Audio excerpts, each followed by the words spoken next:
I've got huge news for you. President Trump signs the first crypto bill into law, making history. It's the repeal of the IRS DeFi rule. I'll give you the full details there. And the SEC and Ripple are officially putting the settlement on paper. We have a huge update here from both sides that you need to know about. And also, SEC Commissioner Hester Peirce puts out an incredible article talking about crypto securities and what's to come next. This is significant as it will influence regulations. I'll give you all the details. Let's get into it. Hey everybody, welcome into the Thinking Crypto podcast, your home for cryptocurrency news and interviews. I'm your host, Tony Edward. On your way in, please hit that subscribe button as well as the thumbs up button and leave a comment below. If you're listening on a podcast platform such as Spotify or Apple, please leave a 5-star rating and review. Folks, we have some very big news. It's pretty historic. So Trump signs the resolution to repeal controversial IRS crypto rule finalized under Biden, lawmaker says. So this is significant. It's the first crypto bill that has been signed into law. And I think it's a sign of what's to come, folks, because we have the stablecoin and the market structure bills that are in the works. And of course, Trump told Congress, get it to me before the August recess. So incredible stuff. This is definitely progress. So Trump signed the resolution on Thursday, which was expected given that the White House had signaled its support and called the measure a midnight regulation in the final days of the previous administration. Earlier this year, Republican Senator Ted Cruz of Texas and Representative Mike Carey of Ohio introduced a joint resolution to overturn the IRS rule, which was completed in December. The rule set requirements for custodial brokers around collecting and reporting user data to the tax agency. Now, many of you know when you have DeFi, how the hell are you going to report on that? It's not even possible, right? So these things were all bullshit. And of course, it was because of Elizabeth Warren. Her and her cronies were doing all this nonsense under the Biden administration. It wasn't so much Biden. Now, Biden was letting Elizabeth Warren do all these things, but we know it wasn't Biden coming up with these things.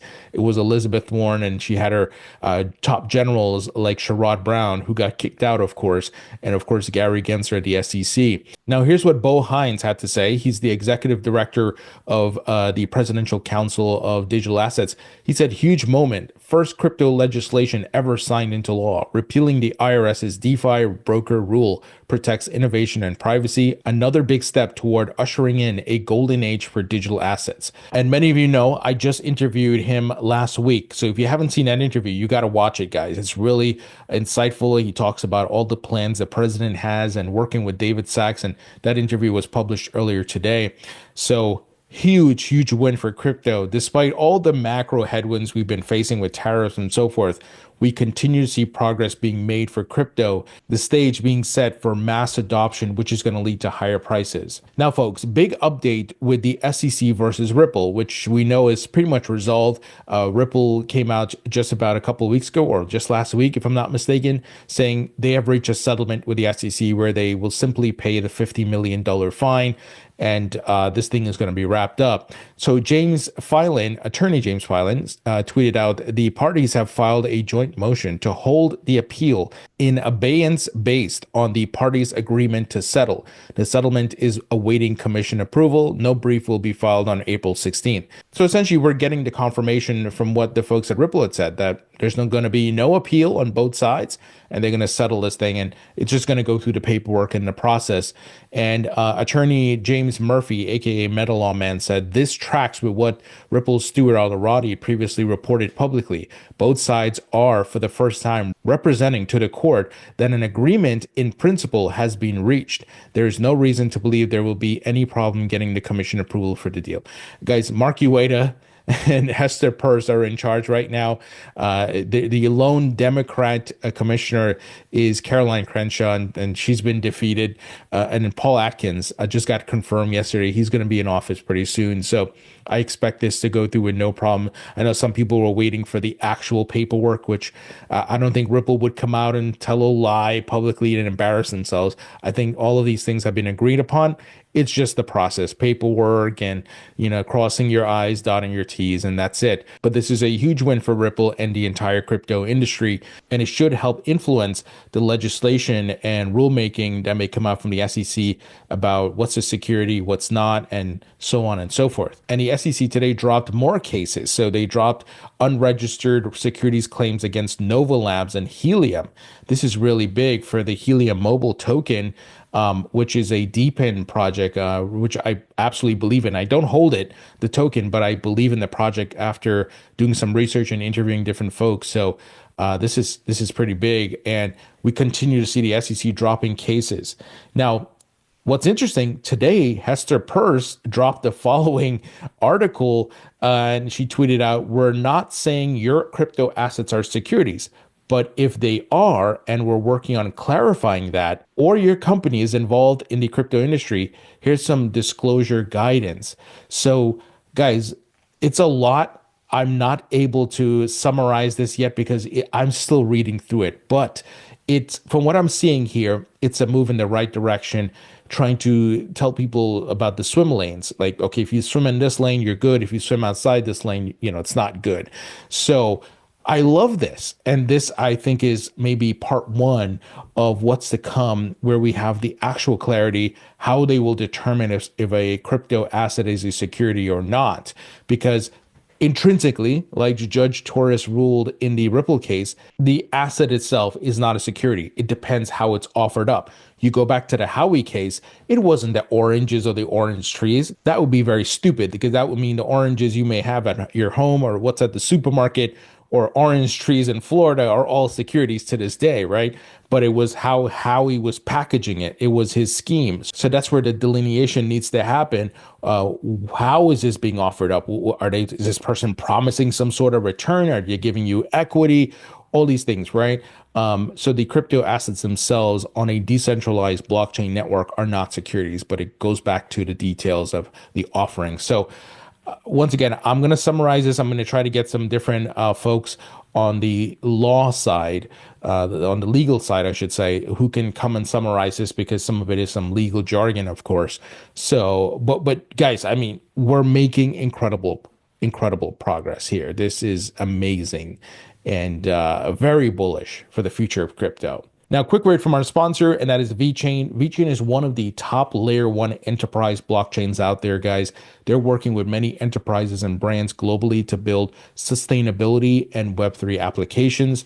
I'm a VET token holder. I have been since 2018. I'm bullish on this project, and it's why I'm invested in them. And some of the key features of the VeChain blockchain includes it's secure, affordable, scalable, fast, and sustainable. And some of the brands they're working with include Givenchy, Walmart China, BMW, PwC, that's a top 4 accounting firm, and even Boston Consulting Group. And they're doing an amazing partnership with the UFC and Dana White, and in sustainability and rewarding people for being able to take care of things in the environment, and so on and so forth. It's pretty incredible. So if you'd like to learn more about VeChain, go to vechain.org. Link will be in the description. Now, folks, look at this news. New Hampshire House passes the Bitcoin Reserve Bill.